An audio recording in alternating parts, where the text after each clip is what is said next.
Welcome to this week's episode of the Smokeycast. This week we speak to Pete about his former rescue dogs, Boots and Heidi.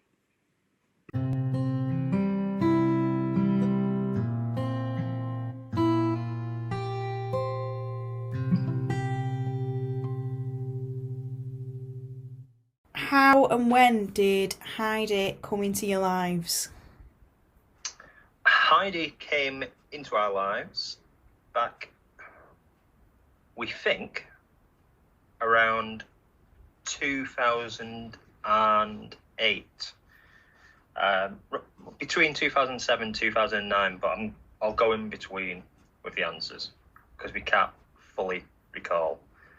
But we do know that she was roughly 18 months when we got her from the dog's home, because they told us it was roughly around that time.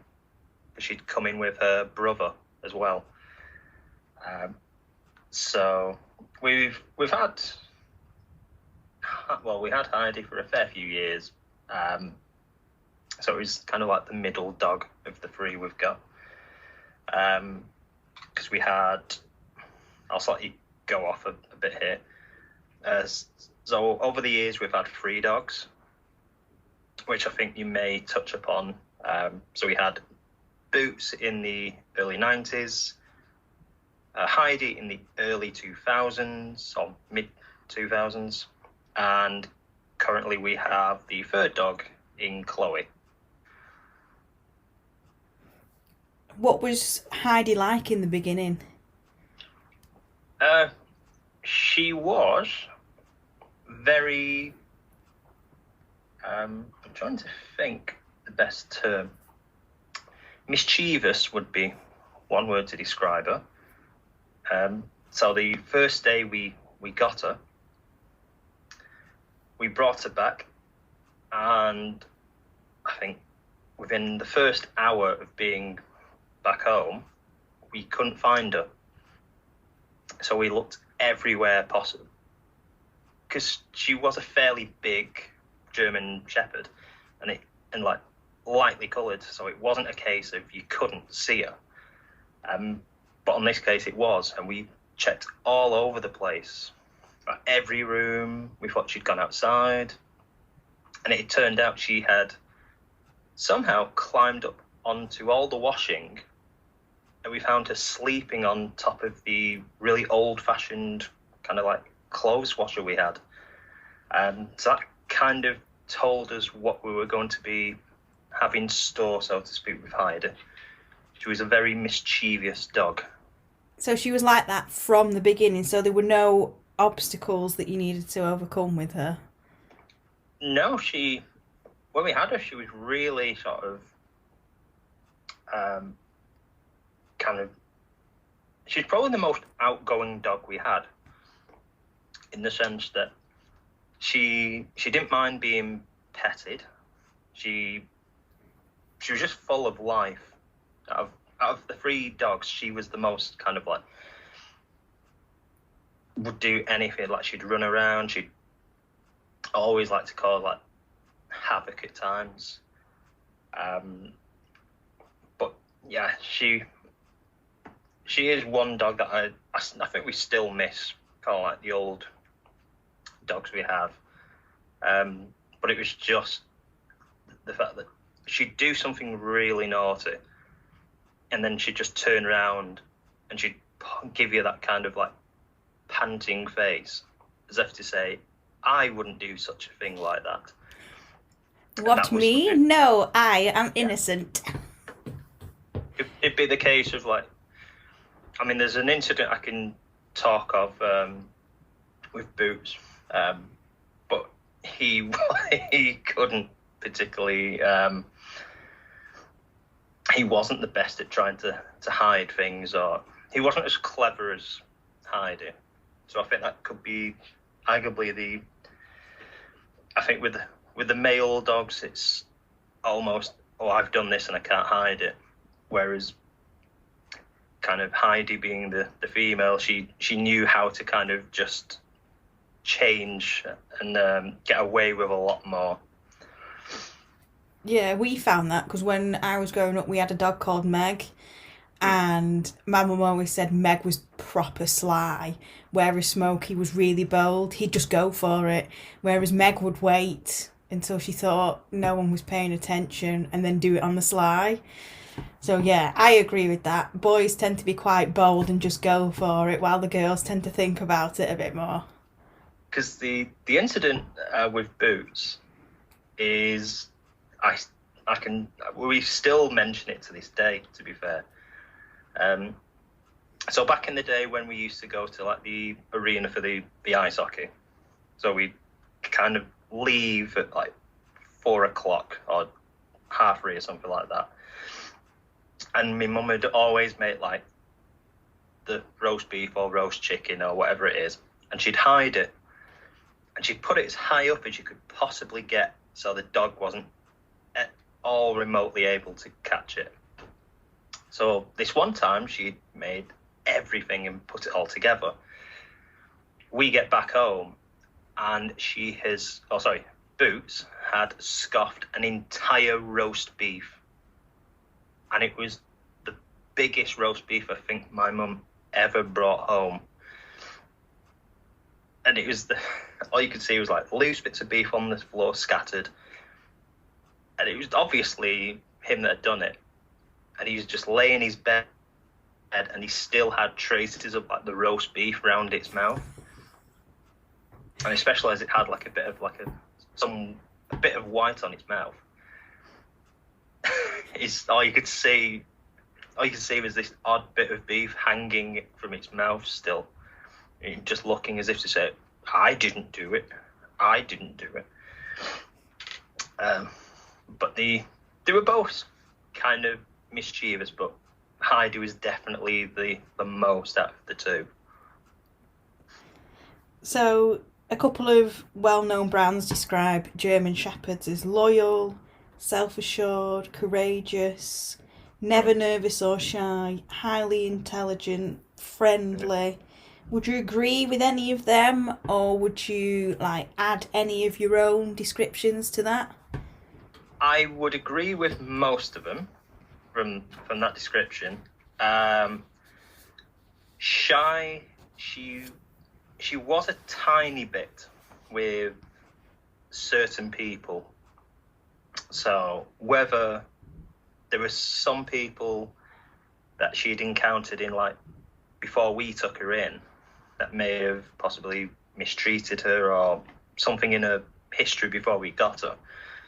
But there'd be times where she was a bit afraid, and sometimes she'd have like people just like kids she wasn't a fan of. As she got older, at least, because I think because she'd lost almost the use of her back legs, so we were using those like harnesses to keep her up at the back. And anything that was quick, like a small dog, or kids, or just young people, she really did get a bit fearful towards the back end. But apart from that, she was probably the least shyest dog throughout, really. So, for the most part, you agree, but. Oh, yes. Like, yeah. Yeah. Yeah. I mean, they're all individuals as well, so you kind of can't put a label on all of them, can you?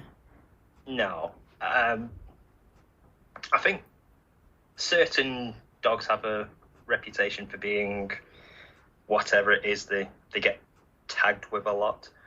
But she, as much as she would try and make out at times that she wasn't the cleverest, you knew in the back of your mind that she was always sort of like playing you along, and she could act the fool, but at the same time she was very clever, which definitely kind of ties in with what people associate with German Shepherds as well. Yeah. So I've got a couple of fun facts about German Shepherds. So the first guide dogs for visually impaired people were German Shepherds.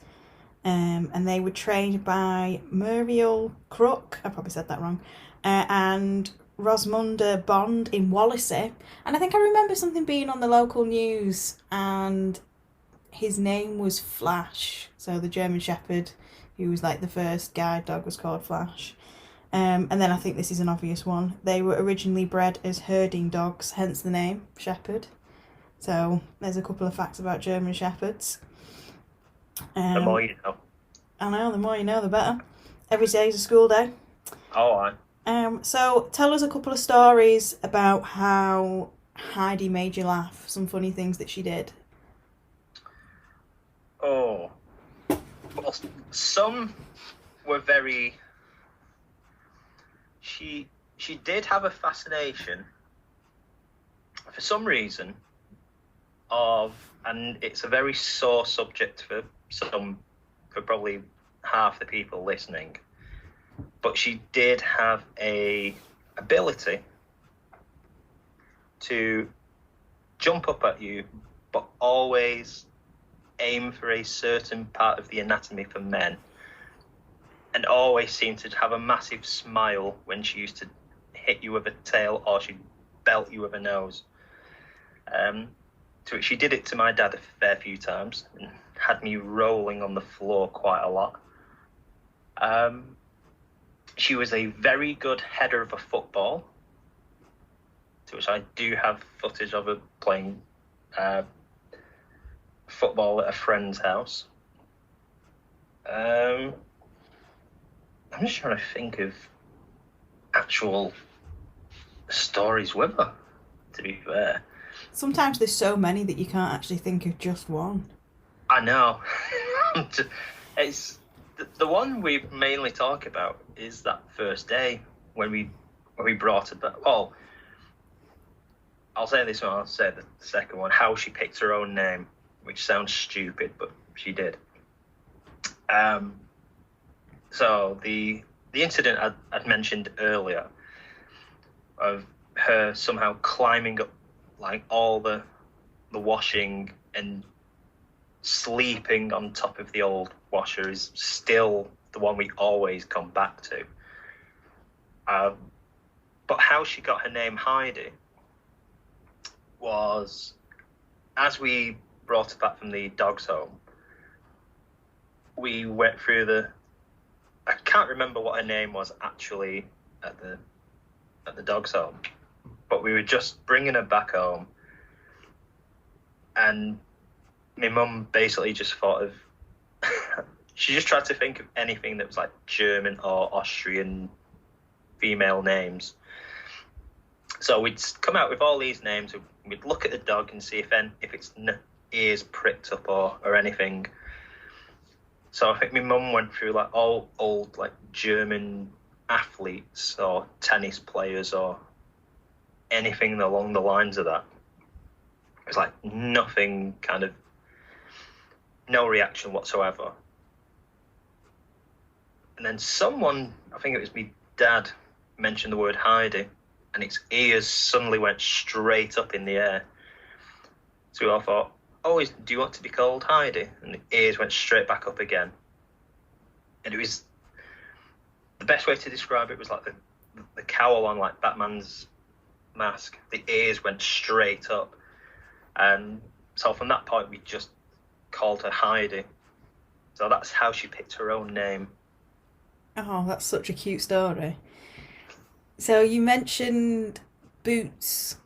Tell us a little bit about him. Where did he come from? How did he end up with you guys? So I think it was probably around 92 or 93 when we got her. Oh, sorry, got him. To which I remember being woken up one day before school, and my mum telling me, you've got a surprise downstairs. And I didn't understand what she was talking about, because it wasn't like a birthday or Easter or anything along the lines. Pardon.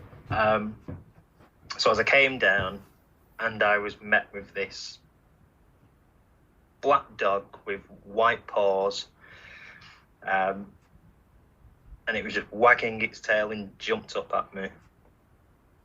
And it was that thing of, when you're a kid and you have something like that, you don't want to sort of like leave it alone. You want to be with it the entire time.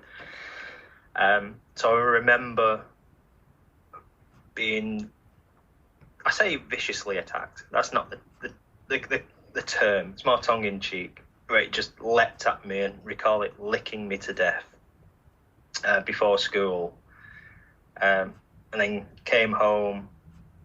I remember just playing with the dog for ages and ages afterwards, and to which I think we were trying to decide what to call it at the time, and someone came out with, well, it's got white paws. It's got, the front paws were up to its knees, so to speak. So it almost looked like it was wearing like thigh-high boots, but obviously for dogs. And its back legs, just the tips of it were white. So I think my mum called it, said it looks like it's wearing like boots. So they said, oh, we'll call it Boots. So that's how the name for he came around. But he was, it's that thing of this, it's like you said, there's that many stories you can think of. Yeah. It's trying to think of like any stories I can think of off the top of my head. It's because they're there every day, and they do something every day that makes you laugh. That's what we found with Smokey. Yeah. He was just busy being himself, and he would do something every day that made you laugh. So there's probably loads of things that he did that we can't remember, but you remember those things that proper made you laugh. Because I can remember one thing with Chloe now. Not Chloe. Hi. That many doors, I can't remember. I can remember a quick music thing with Heidi, and I can remember one for Boots. So, Boots-wise, I remember it was the only dog where if you used to say paw to it, so you'd say sit, give us your paw, would not do it. If you said to it, give me 5, it would instantly put its paw up and give you like a fist bump, but obviously from a dog. Chloe, we found out, was Heidi. I'll get the name right eventually. I'm getting old now. For Heidi, we found out what her favourite song was very early on. To which, late at night, we used to watch like the old music channels on like Gold or Magic or whatever it was, and Bon Jovi came on with Living in a Prayer, and the line where it's just before it goes Living on a Prayer, Chloe would always start singing along with it for no apparent reason. So every time it came on, she would always join in even with Bon Jovi. So we found out she must have been a big John Bon Jovi fan.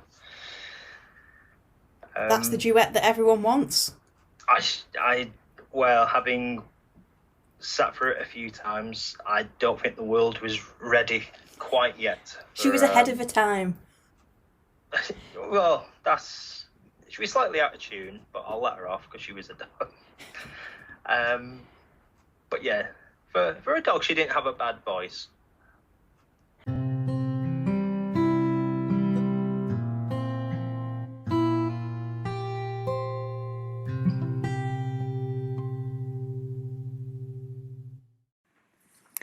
That is it for this one. Thank you for listening. If you liked this episode, don't forget to click subscribe, tell all your friends, share it on social media, and don't forget you can follow the Smokey Project on Twitter, Instagram, and now on Facebook.